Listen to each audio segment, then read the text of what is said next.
Sega Manx TT Superbike. Hello everyone, it's Paul Driscoll here, aka The Drisk. Now today I want to cover another Saturn game. This time it's a great home port of the Sega arcade motorbike game Manx TT Superbike. And this is one of the things that I love about the Saturn console, are games like this. You see, I'm a huge Sega arcade racing games fan, and many of those games that Sega produced in the mid-90s in particular were only released on the Sega Saturn console. And a lot of the games are very difficult to emulate, even today. So in many cases this is probably the best way to play them. Anyway, in the game you race in the famous Isle of Man race called Manx Grand Prix, and so it has you ride out on rustic British village houses and seaside coastal roads, where you must, in typical Sega arcade racing fashion, win the race whilst passing time-extending checkpoints.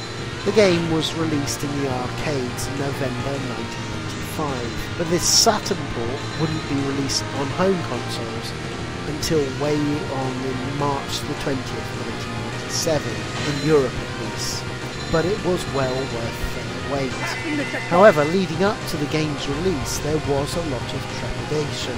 Firstly, Hang On 95 by Sega on the Saturn released earlier really wasn't very good, and then when people found out that this arcade home port was to be farmed out by Sega to an England developer, no less than the development house Perfect Entertainment via Psygnosis. Of course, people needn't have worried. Perfect Entertainment was a great development house, rising to prominence with their Discworld game, albeit they were known as TV Games at the time. And since then they became known as the premium developer to go to get Saturn ports done. Psygnosis alone, they did Crazy Ivan, Destruction Derby, 3D Lemmings, Wipeout 2097, and for Electronic Arts they did Area 51 and FIFA 97, all of which are fantastic ports onto the Sega console.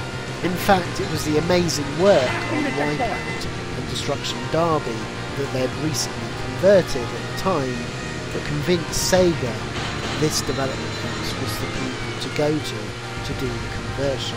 In doing the conversion, they only took about 8 months, basically utilising a souped-up version of their Wipeout engine that they built for the Wipeout conversion.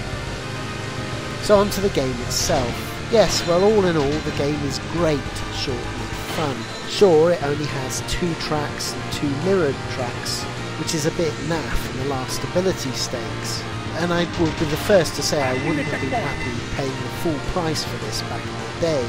But today, when the game's only a £5, then it is definitely worth the money, especially for those like myself who do love Sega arcade racing games. There are some additional modes to the arcade, but it's all pretty standard.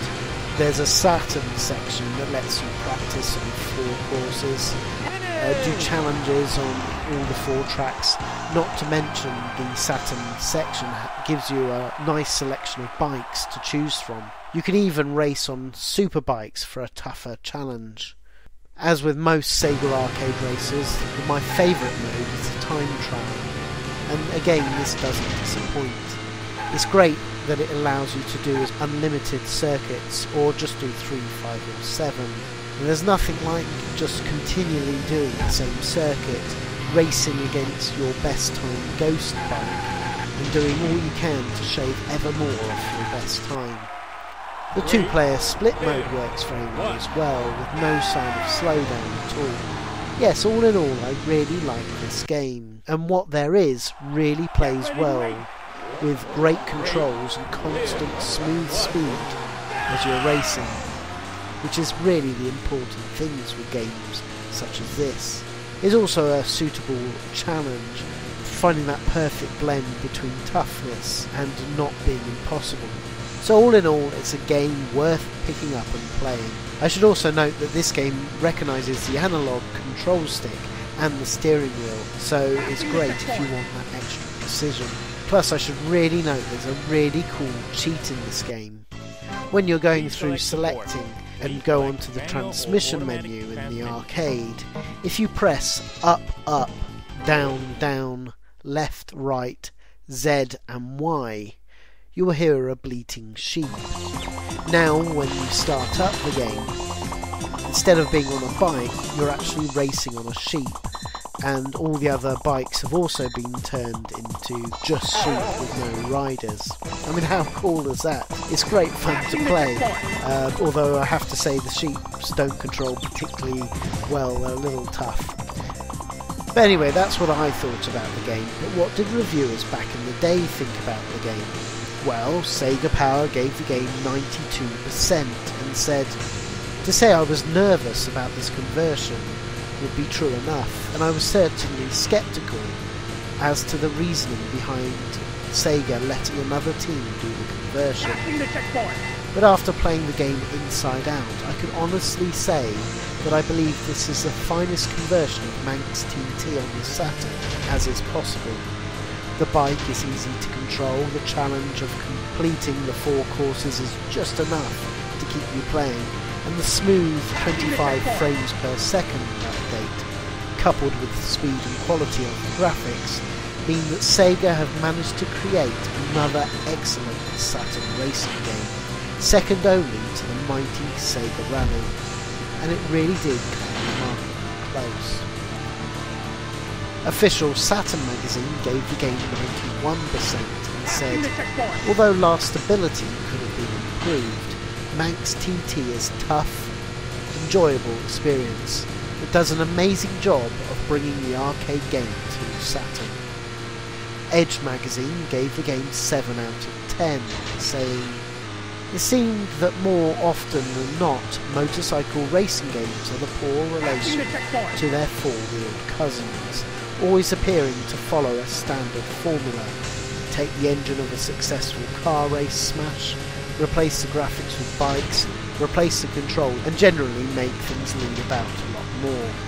At least that's what Manx TT feels like. Electronic Gaming Monthly gave the game 68%, saying, with such a shortage of motorcycle racing sims on the market, any release is welcome, but one that is actually fun is nice.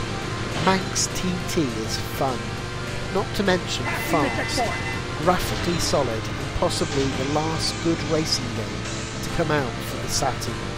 Pure speculation, of course. Similar both in frame rate and look to Sega Rally, you have your choice of 2 tracks, 4 if you count the mirror mode, which surprisingly will keep you busy for a while.